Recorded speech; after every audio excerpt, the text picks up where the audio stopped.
Hi guys, welcome back to our channel. তো দেখো আমরা আবার সকাল সকাল বেরিয়ে গেছি ঘুরতে। এবার কোথায় যাচ্ছি তোমাদেরকে সব ডিটেলসে আস্তে আস্তে বলছি। আমরা যাচ্ছিলাম শ্যাম সুন্দরী মায়ের কাছে। তো আমরা এই ভিডিওটাতে তোমাদের সমস্ত রুট, টাইমিং অ্যান্ড কিভাবে কি করবে সমস্তটা তোমাদের সাথে শেয়ার করা আছে। যারা মধ্যমগ্রাম বা বনগাঁ লাইন থেকে আসছো তারা যে কোনো একটা শিয়ালদা যাওয়ার লোকাল ট্রেন ধরে শিয়ালদায় নামতে হবে। তো তোমাদেরকে যেই স্টেশনেই নামাক না কেন শিয়ালদা, সেই এই জায়গাটায় তোমাদের আসতে হবে। ওয়েলকাম টু শিয়ালদা যেখানটায় লেখা। এখান থেকে এসে এই দিকটায় আমরা যাব, যে দিকটায় আমি আঙ্গুল দেখাচ্ছি সেই দিকে যাব। উল্টো দিক থেকেও তুমি যারা আসছো তারা সাউথের দিকে যেতে হবে। তো এটা হচ্ছে সাউথের স্টেশন। তো সাউথে যাওয়ার আর বোর্ডে সমস্ত লেখা থাকে কোথায় কি। আর তোমরা এখন সবাই অ্যাপ ইউজ করতে জানো, তো অ্যাপ থেকে দেখে নেবে কোনটা যাদবপুরে যাচ্ছে। সব ট্রেন কিন্তু যাদবপুর বা গড়িয়া ওই লাইনটায় যায় না। তো এই যে আমরা ফাইনালি যাদবপুর স্টেশনে নেমে গেছি। নেমে ঠিক লাইনটাকে ক্রস করে ব্রিজে ওঠার জন্য একটা সিঁড়ি রয়েছে, সেই সিঁড়িতে উঠে ব্রিজে দেখো উল্টো দিকেই কতগুলো অটো দাঁড়িয়ে আছে। জাস্ট রাস্তাটা ক্রস করেই ওই অটোগুলো ধরে আমাদেরকে বলতে হবে যে অভিদীপ্তায় যাব, অভিদীপ্তা 1। তো ওরাই ওখান থেকে 17 টাকা নেয়, ওখান থেকে ওরা তোমাকে অভিদীপ্তা 1 গেটে নামিয়ে দেবে। তো এখন পর আর কি ভয়েস মানে নিজের ভয়েসে কথা বলছি, সেটা হচ্ছে আমরা অভিদীপ্তা 1-এ নেমেছি। 1-এ নেমে জাস্ট ক্রস করেছি দিয়ে একদম একদম সোজা, মানে অনেকগুলো হ্যাঁ, ডান দিক বাদিকে গলি ISM কোনোটাই না, আছে। একদম সোজা হয়তো। হ্যাঁ, ISM রয়েছে। ISM এর একদম সোজাগুলি, একদম লাস্টে ওই তো আমুল বলে লেখা রয়েছে। তো অত অব্দি যাচ্ছি রয়েছে, যাই হোক একদম সোজা হাঁটতে হবে, মানে যেখানে গিয়ে ধাপ খাবো অনেকগুলো গলি আছে, কোনো গলিতে না, একদম সোজা। তো তোমাদের আমি দেখিয়ে দিচ্ছি কোন দিক দিয়ে যাচ্ছে। তো এই যে এই স্টোরটা, এর একদম এই যে লাগোয়া যে গাড়ি, দিকে দেখতে হবে। হ্যাঁ এই গলিটা, সেটা দিয়ে এখন অবধি চলছি সোজা। তো সামনে এই যে সোজা। তো আমরা এই চকলেট দুটো কিনেছি দুজনে, দুটো ডেইরি মিল্ক, কারণ আর কোনো চকলেট এখানে অ্যাভেলেবেল নয় আপাতত। কারণ সবাই ডেয়ারি মিল্কই দেয় মাকে। হ্যাঁ, তো সেই জন্য। আর হচ্ছে চাল কলা আছে। এই যে আপনাদের যে স্টোরটা দেখিয়েছিলাম, মানে ঢোকার যে বাদিকে যাবেন ওই স্টোরটাতে চাল 10 টাকা 20 টাকা প্যাকেট আছে, আর কলাও সিঙ্গেল, মানে সব আলাদা আলাদা প্যাকেট করা আছে। আর এখানে অলরেডি ওই ডালা নিয়ে বসেই আছে। মন্দিরটা দেখাচ্ছি। বেশি দোকান নেই, 3টে দোকান আছে। তো মোটামুটি সবার কাছে সেমই জিনিসপত্র আছে। তো চলো দেখিয়ে দিই মন্দিরটা।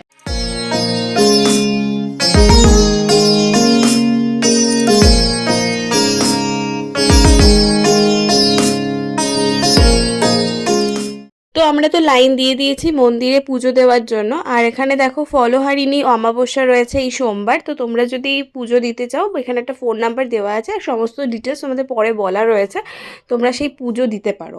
তো যাই হোক, এখানে আমরা সবাই লাইন দিয়ে পুজো দিচ্ছি। আর প্রত্যেকটা পুজো এত ভালোভাবে হয়।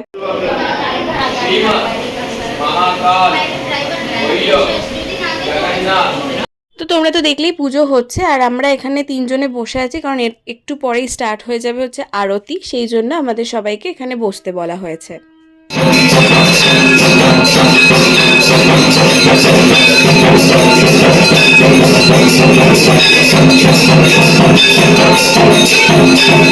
আচ্ছা, আমরা আরতি দেখে এখানে একটা লাইন দিয়েছি দেখো। তো পুজো হয়ে যাওয়ার পর সব ভক্তদের ভোগ খাওয়ানো হয় প্রত্যেক দিনই। তো আমরা এখানে ভোগের জন্য লাইন দিয়েছি। সো ফাইনালি এই যে দেখো আমাদের অবস্থা, মানে ভোগ খেয়েছি। হ্যাঁ, এত গরম, আর গরম গরম ভোগ, যাই হোক তাও ফাইনালি আমরা ভোগ পেয়েছি। তো ভোগ ঠোক খেয়ে এখন বেরিয়ে যাচ্ছি। এখন আবার আমরা ফিরে যাব যাদবপুর হয়েই, আশা করছি ফিরবো। আর এখানে কিছু কিছু নিয়ম আছে, সেগুলো তোমাদের সাথে একটু পরে শেয়ার করে দিচ্ছি। তো আমি জানি না তোমাদের শুনতে অসুবিধা হবে কিনা, তো যদি শুনতে অসুবিধা একটু অ্যাডজাস্ট করে নিও, কারণ এই গরমে ফ্যান ছাড়া ভিডিও করতেই পারবো না। তো এতক্ষণ তোমরা ভিডিওতে দেখলে যে আমরা কোথায় গেছিলাম, মন্দির টন্দির সব দেখলে। এবার আমরা ভাবলাম যে কিছু কথা বলে দিই মন্দিরের বিষয়ে, যেগুলো আমরা কালকে জেনেছি বা যেগুলো এক্সপিরিয়েন্স করেছি। তো আমরা 10:30টার মধ্যে ওখানে ঢুকেছিলাম। ঢুকে কিছুক্ষণ আমাদের ওয়েট করতে হয়েছে। আমরা যেহেতু জানতাম না নিয়মটা কি পুজো দেওয়ার বা কিছু, তো আমরা ওখানে একটু ওয়েট করার পর ওখানে একজন ছিলেন, উনি বললেন যে লাইন দিতে হবে পুজো দিতে গিয়ে। তো আমরা লাইন দিলাম। দেন আমাদের সব কিছু পুজো টুজো দিয়ে উঠতে উঠতে আমাদের টাইম হয়ে গেছিলো 11:30। এবার 11:30 11:30 থেকে অঞ্জলি স্টার্ট আবার। তো 11:30টার মধ্যে আমাদের পুজো কমপ্লিট। আমরা তারপরে অঞ্জলি দিলাম। অঞ্জলি দেওয়ার পরে কিছুক্ষণের জন্য পুজো নেওয়াটা বন্ধ হয়েছিল, কারণ তারপরেই স্টার্ট হবে, মানে 12টা থেকে আরতি, 12টা থেকে 15 থেকে আরতি স্টার্ট হবে। তো সেটাও সমস্ত ক্লিপস তোমরা দেখেছো এতক্ষণ। তো এটা ছিল হচ্ছে নিয়ম। তোমরা যখনই যাও না কেন তোমাদের একটা লাইন দিতে হবে পুজোর। তারপরে এটা হচ্ছে টাইমিং অঞ্জলির 11টা 11:30 থেকে, আর 12:15 থেকে হচ্ছে তোমাদের আরতি। সেই টাইমটাতে পুজো নেওয়া বন্ধ হবে। এবং আমার যতদূর মনে হয় যে মন্দির খোলা হয় হচ্ছে 8টা, আর বন্ধ হয় হাফ বন্ধ হয় হচ্ছে 1টার মধ্যে। তো এটাই হচ্ছে টাইমিং, আমরা ওরকম টাইমিং দেখে গেছিলাম। বিকেলে হচ্ছে আবার 4টের সময় খোলে, 8টার মধ্যে বন্ধ হয়ে যায়। তো এটার মধ্যেই তোমাদেরকে যেতে হবে। আবার ওখানে আরতি হয়ে যাওয়ার পর নর্মাল আবার সেই 1টা অবধি লোকে পুজো নেয়, মানে ওখানে পুজো নেওয়া হয়। তারপরে হচ্ছে 12:30 থেকে ওখানে ভোগ খাওয়ানো হয়। ভোগের লাইনটাও তোমাদের দেখেছি। এটা তো গেল পুজো নেওয়া, অঞ্জলি দেওয়া আর আরতি। নেক্সট আরও অনেক নিয়ম রয়েছে। হ্যাঁ, এবার এই যে টাইমটাও বললো, এবার এটা ডিপেন্ড করবে যে তোমরা কি বারে যাচ্ছ বা সেদিন আমাবস্যা আছে কিনা বা কিছু। কারণ আমরা গেছিলাম সোমবার, এক তো উইকের প্রথম দিন, আর এমনিও কালী মন্দিরে যেটা হয় শনিবার বা মঙ্গলবার, এই দিন অনেক বেশি ভিড় হয়। তো ফলে সেই ক্ষেত্রে টাইম হয়তো 11:30 জায়গায় 12টা হতে পারে পুজো নিতে, বা ওদিকে মন্দির বন্ধ করতে হয়তো একটু এদিক ওদিক বা ভোগ এরকম হতে পারে। তো মোটামুটি আমরা যা দেখলাম বা যা লেখা আছে 11:30টার মধ্যে অঞ্জলি হয়। এরপর হচ্ছে আমাবস্যায়, যে প্রত্যেকটা অমাবস্যা আসে সেই হিসাবে কিছু মানে পুজোর আলাদা নিয়ম হয়। তো এইটা অমাবস্যা যেটা আছে এটা হচ্ছে ফলহারিণী অমাবস্যা। তো ওখানে এরকম লেখা ছিল, মেবি আমরা তুলেওছি, ক্লিপটা তোমরা দেখেছো, যে যদি কেউ লেবুর মালা দিতে চায় ওখানে যোগাযোগ করতে পারো। তার জন্য হয় তোমাদেরকে আগে ফোন নাম্বার আছে। হ্যাঁ, ফোন নাম্বার আছে, ফোন করেও নাম লিখিয়ে নিতে পারো বা গিয়েও নাম লেখানো। হ্যাঁ, মানে আগে থেকে একটু যোগাযোগ করতে হবে, আগে থেকে জানিয়ে দিতে হবে, আগে থেকে জানিয়ে দিতে হবে। আর তার জন্য যদি কোনো টাকা পয়সা লাগে বা যদি তোমরা মালা কিনে নিয়ে যাও, তো সেসব ওরা 108টা লেবুর মালা ওনারা সব বলে দেবেন তোমাদেরকে। মানে ওনাদের ওখানে যত লোক আছে আমি দেখলাম তারা খুবই হেল্পফুল। মানে যে যা কোয়ারি নিয়ে আসছে সবই ওনারা দাঁড়িয়ে মানে একদম বুঝিয়ে ভালো করে সমস্তটা ক্লিয়ার করে দিচ্ছে। আর যেটা একটা ভুল ধারণা ছিল সেটা একদমই ভুল, সেটা আমরা আস্তে আস্তে ক্লিয়ার করছি। সেটা অলরেডি অনেকেই হয়তো জানো যে ওটা একটা ভুল ধারণা ছিল লোকের, কিন্তু ওটা আমরা গিয়ে আরও স্পষ্টভাবে বলছি এটা একদমই ভুল ধারণা।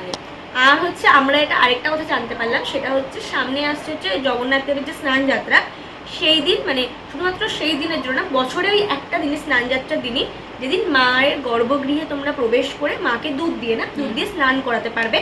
কিন্তু তার নিয়মটা হচ্ছে যে এক তো অনেক লাইন পড়বে, অনেক সকালে যেতে হবে, অনেক ভিড় হবে, অনেক কষ্ট হবে জানি, কিন্তু তার থেকেও যে ইন্টারেস্টিং নিয়ম, সেদিন ছেলেদেরকে ধুতি পাঞ্জাবি বা পায়জামা পাঞ্জাবি যেটা হয় সেটা পরে যেতে হবে, আর মেয়েদেরকে একদম শাড়ি পরে যেতে হবে। চুড়িদারও অ্যালাউ না, কিচ্ছু না। যদি শাড়ি না পরো তাহলে তোমরা যেতে পারবে না, মানে ঢুকতে পারবে না ওই গর্ভগৃহে। মানে ওই দিনের জন্য মন্দিরটা, বাকি তুমি যেদিন যা ইচ্ছা করে যাও, কোনো ব্যাপার না। কিন্তু ওই দিনটা স্নান যাত্রার দিন শুধুমাত্র এই নিয়মটা, কারণ সেদিন সবাই গর্ভগৃহে গিয়ে মাকে প্রণাম করে একদম পুজো দিতে পারে।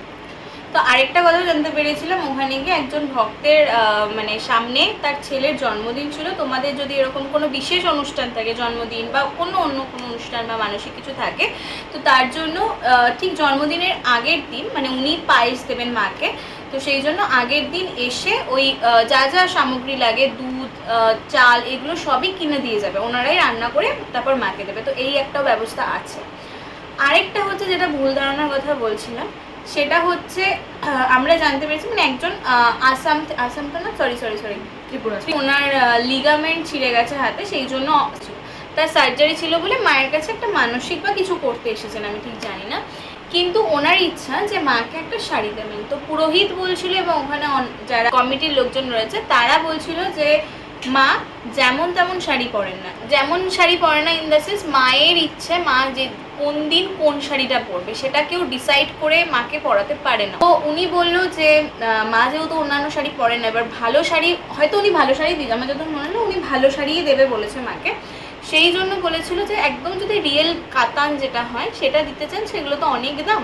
তো একটা দোকান আছে ওনাদের চেনা জানা, সেই দোকান থেকে যদি কাতান দেওয়া হয় তাহলে একটু তুলনামূলক কম পড়বে। রিয়েল কাতানই মা পরে, অন্যান্য কাতান মা পড়তে পারে না বা চায় না, আমি জানি না। এবার সেই জন্য ওনাদের একটা দোকান আছে, সেই দোকানে গেলে আপনারা ছোটও কিনে দিতে পারেন বা বড়ও কিনে দিতে পারেন সাধ্য অনুযায়ী। হ্যাঁ, আরেকটা কথা বলি, যেটা হচ্ছে ওনারা কিন্তু একবারও এটা বলেননি, আমি জানি না বাকিদের সামনে বা কিছু বলেছি না, আমাদের সামনে অন্তত মানে আমরা তো যাইনি, যে গেছিলাম আমরা একদম সামনে বসেছিলাম, শুনতে পেয়েছি যে টাকা দিয়ে দিন বা আমরা যাব বা আমাদের দিয়ে দিন, আমরা কিনে দিই, এরকম কোনো কথা ওনারা বলেনি। ওনারা প্রত্যেকবারই বলছে আপনারা কিনুন, যে আমরা দোকান, যেহেতু উনি বারবার বলছিল যে কোন মানে মা কি পরে বা কোথা থেকে পরে বা কি শাড়ি দেবো, তো ওনারা বলেছিল আপনি যবে দেবেন তার আগের দিন আসবেন বা বলবেন বা ফোন করবেন, আমি দোকানের অ্যাড্রেস দিয়ে দেবো, আপনি দোকানে যেতে পারেন। দু রকম শাড়ি আছে, মানে দুটো টাইপ না, একটা ছোট শাড়ি একটা বড় শাড়ি, বা আরও যে যে শাড়ি মা পরে ওখানে গিয়ে আপনি দেখবেন, আপনার পছন্দ অনুযায়ী আপনার সামর্থ্য অনুযায়ী আপনি কিনে এনে দেবেন। আরেকটা কথা, মা বেশিরভাগ ছবিতেও তোমরা দেখেছো যে সুন্দর সুন্দর ঢাকাই পরে, বেশিরভাগ যে রিয়েল কাতান সেটা পরে, আর লাল সাদা পরে। হ্যাঁ, কিন্তু মা যে ছাপার শাড়ি পরে না বা কম দামি শাড়ি পরে না সেটা না, মায়ের মানে মনের উপর ডিপেন্ড করে, মায়ের ইচ্ছা অনুসারে মা ছাপার শাড়িও পরে, খুব রেয়ার, কিন্তু মার যদি ইচ্ছা হয় মা ছাপার শাড়িও পরে। এবার সেটা তোমরা সেখানে কথা বলে তোমাদের যে উনি বলেছিল, কারণ হচ্ছে ওনার ইচ্ছা ছিল মাকে একটু দামি শাড়ি দেওয়া, কারণ উনি পরে বলেছে আমার তো আসা সম্ভব না, যেহেতু তুই ত্রিপুরা থেকে আসছেন, আসা সম্ভব না, সেই জন্য মাকে বলেছিল তো এটা ভালো শাড়ি দেবো এরকম 2000-এর মধ্যে। তখনই কনভারসেশনটা হয় যে মা কিন্তু দামি শাড়ি বলতে খুব মানে ওরকম টাইপের শাড়ি পরে।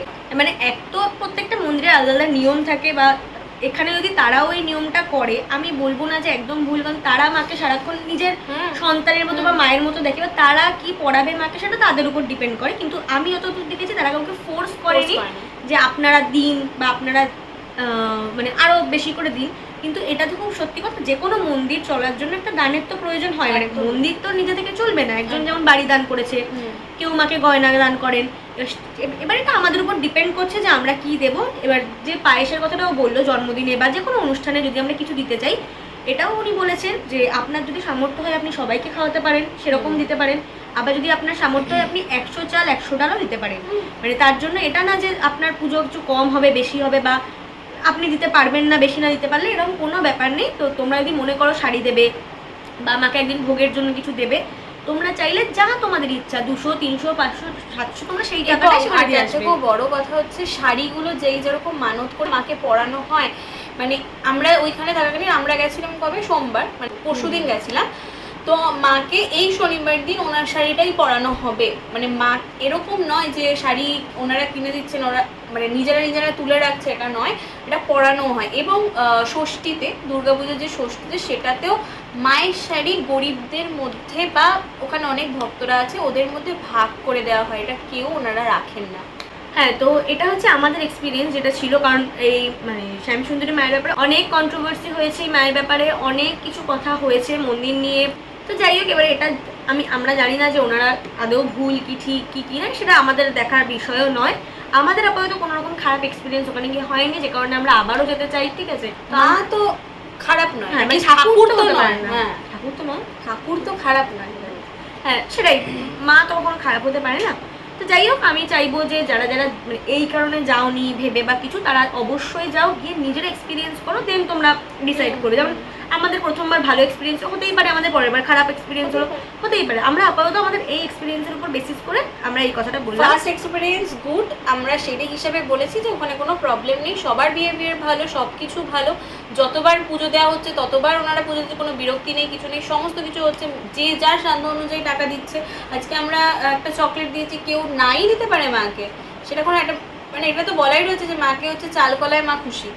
সো সেটাই না, যে যে যেরকম ভাবে দিতে পারে, কেউ যদি কিছু নাও নিয়ে যায় তাতেও কেউ বলছে না এটা নিয়ে আসলেন না কেন, বা ওটা নিয়ে বা লাইনে দাঁড়িয়ে যে তোমাকে প্রসাদ হাতে থাকতেই হবে এরকম কোনো ব্যাপার নেই। কোনো ব্যাপার, লাইন দাঁড়াবে, পুজো দেবে, মনস্কামনা চাইবে, লাইন বেরিয়ে যাবে, কোনো এরকম কোনো ব্যাপার নেই। তো যাই হোক, এটা আমাদের এক্সপিরিয়েন্স, তোমরা যাও, তোমরাও আশা করছি খারাপ এক্সপিরিয়েন্স হবে না। তো যাই হোক, তোমরা ভিডিওটা কালকে এন্ড করতে পারিনি, কারণ ট্রেনে ওঠার মানে ট্রেন থেকে নামার পর হঠাৎ করে বৃষ্টি হচ্ছে, তো ভাবলাম যে এন্ড করার আগে এই কথাগুলো বলা দরকার ছিল, সেই জন্য বলে দিলাম। তো যাই হোক, যতটা সম্ভব আমরা সমস্ত ডিটেলস তোমাদেরকে দিয়ে দিয়েছি। আরও কিছু যদি তোমাদের জানার থাকে তোমরা আমাদেরকে কমেন্ট করতে পারো। আর ভিডিওটা যদি ভালো লাগে প্লিজ লাইক শেয়ার সাবস্ক্রাইব করো, আমাদের পাশে থাকো। Thank you, tata.